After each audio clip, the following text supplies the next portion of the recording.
एवं ये रास्ता बहुत सुंदर रास्ता थिला आपण मान देखिथिबे। एक मित्तल गाड़ी चलला परे ये रास्ता पूरा बर्तमान मरण जनता आंबुलांस खंडे भी जाई पारु नाही।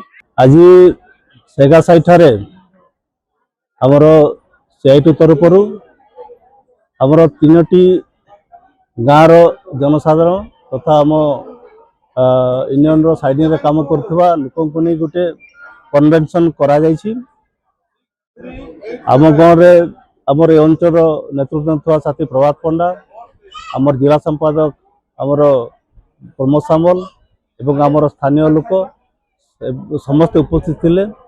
हमर मुख्य दाबी होछि एठी जो सेगासाई पाखरे जो आमर आरसेल मेटल कंपनी अच्छी ये अंचल बहु लोक से निजुक्ति दे नहीं, निजुक्ति देवा कथा कही स्थानीय लोक ट्रांसपोर्टिंग देवा कथा कही, रोड रास्ता बनैवा कथा कही, पीडीसी टीचर भर्ती करवा कथा कही, जो माने जमी हरई से जमी फेरवा कथा कही, ये समस्त कथा से कही एवं लेखा एग्रीमेंट होता सक्रेटर ऑफिस रे सेठी आम मित्तल कंपनी रो प्रशासन रो एवं आमर किछि नेतृत्व ए स्थानीय गाँव रो लोक खाई आमर गोटे एग्रीमेंट होता जहाँ किछि असुविधा अच्छी ताकू पूरण करी से कही, निजुक्ति पूरण करी स्थानीय लोकल को ट्रांसपोर्टिंग देवा कथा कही,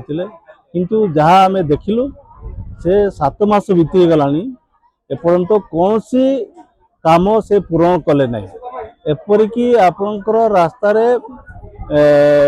ट्रक रे जो माटी मध्य पड़ी पारला ना कि स्थानीय निजुक्ति कथा छाड़ू ट्रांसपोर्टिंग कथा छाड़ू कौन सी काम से एपर्यंत पूरण कले ना। आज आमर सेगासाई मित्तल माइंस सम्मुख रे कन्वेंशन है।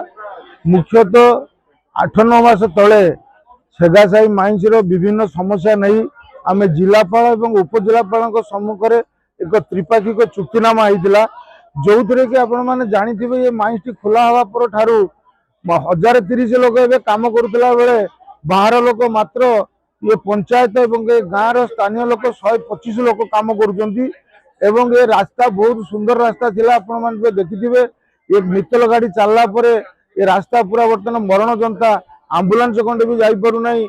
एवं पेरिफेरल डेवलपमेंट कहले पीवा पानी ठारू आरंभ करी लाइट कौन व्यवस्था मित्तल कंपनी कला ना।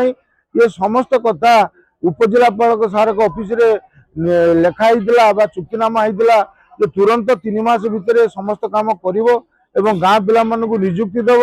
ट्रांसपोर्टिंग क्षेत्र में आमर जो बाहर लोक सब आसी काम करुँच पंचायत रु 2 जन ट्रांसपोर्टर को से काम देवे।